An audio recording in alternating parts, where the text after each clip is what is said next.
What's up, folks? MC's in the house. Just left my property in PA, heading in to do some training.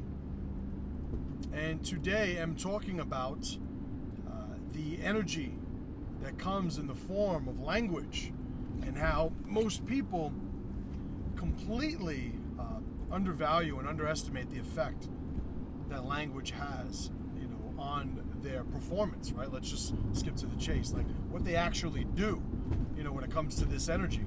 And most people aren't, aware of it. They aren't educated on it. When they hear about it, it becomes something they dismiss because they can't just connect.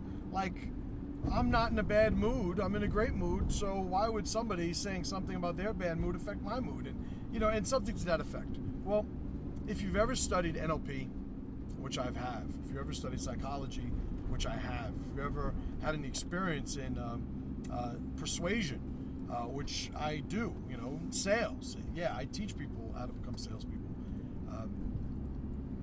You have to understand that everything that we come into contact with is going to affect us in some way. In some way.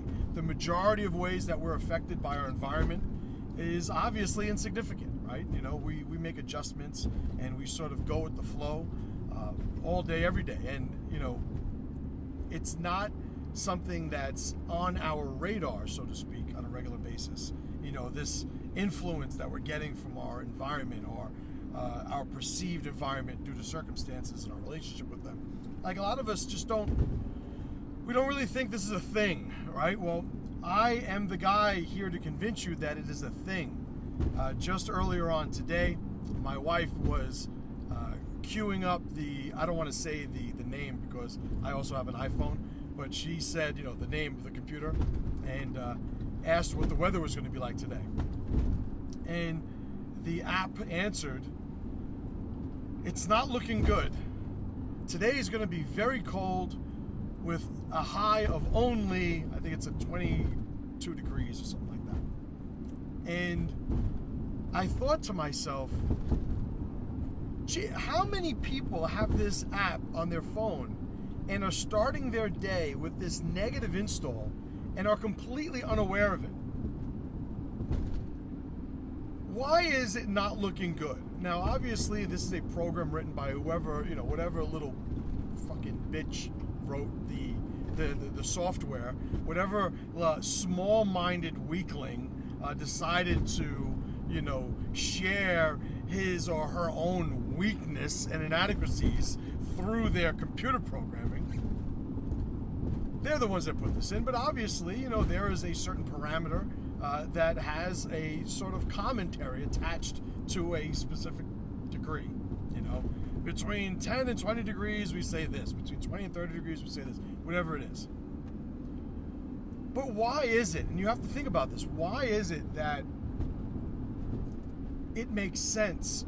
Because they're going to test different scripts. Why is it that it makes sense for them to have these negative scripts attached to this weather application? Like, why would it even be that? Because I sincerely doubt, and I have some experience in computer programming also, so I understand the way these algorithms tend to evolve with feedback, of its interactions. But I'd be hard pressed to believe that they just wrote those responses and just left them.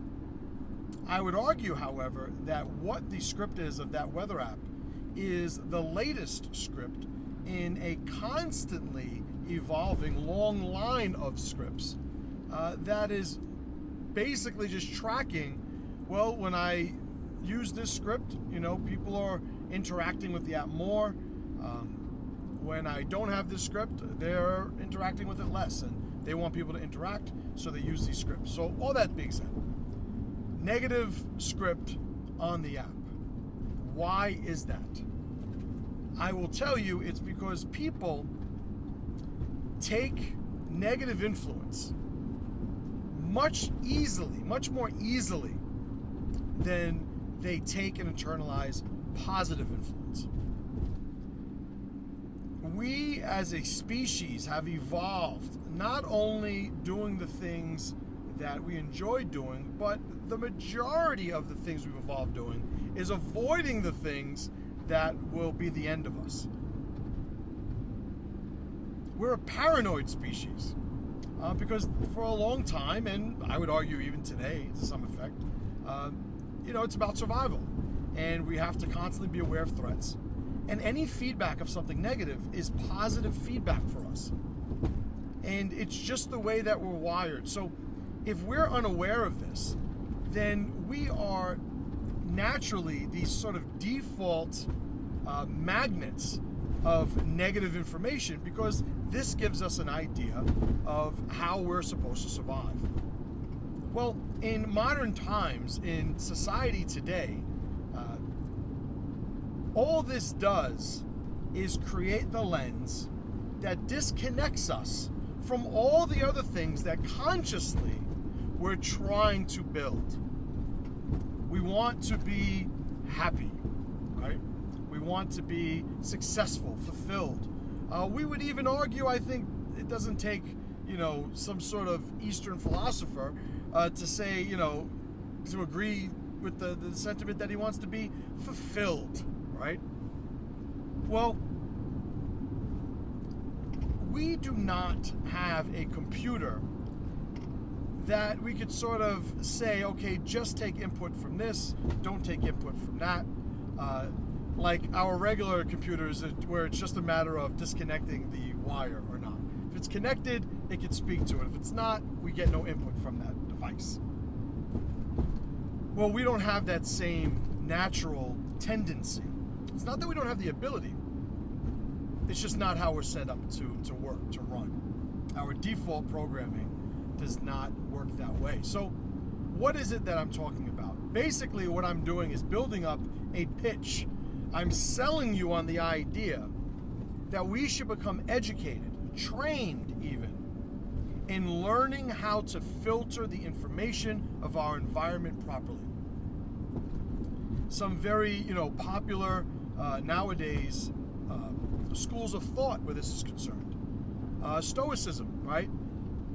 Had a huge surge these last few years in the business world because people started realizing that, hey, these people that lived during these war-torn times where medicine was nowhere where it is today, and lives were, I would say, objectively more miserable than they tend to be today. These people evolved a philosophy to allow them to deal with things without sort of blowing things out of proportion, right? And people nowadays have found value in that.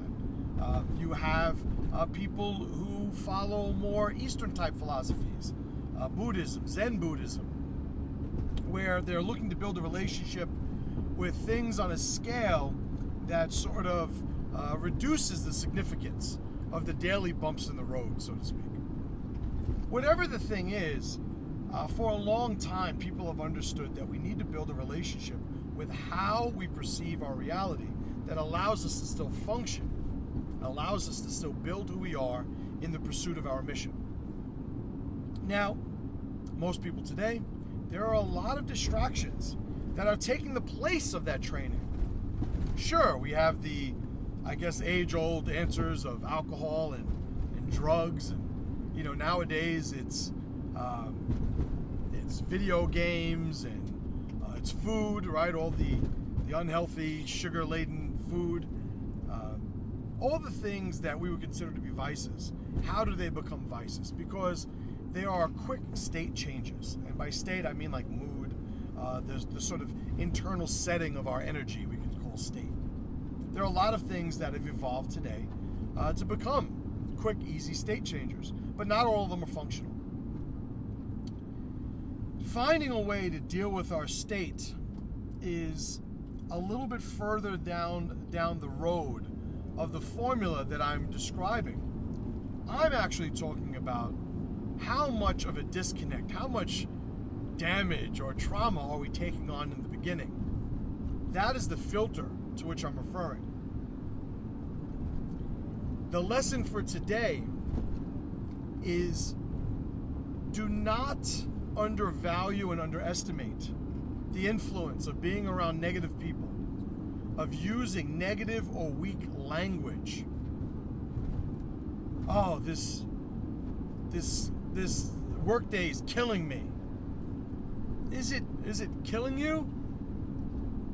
You know, oh, I can't wait to get out of here today.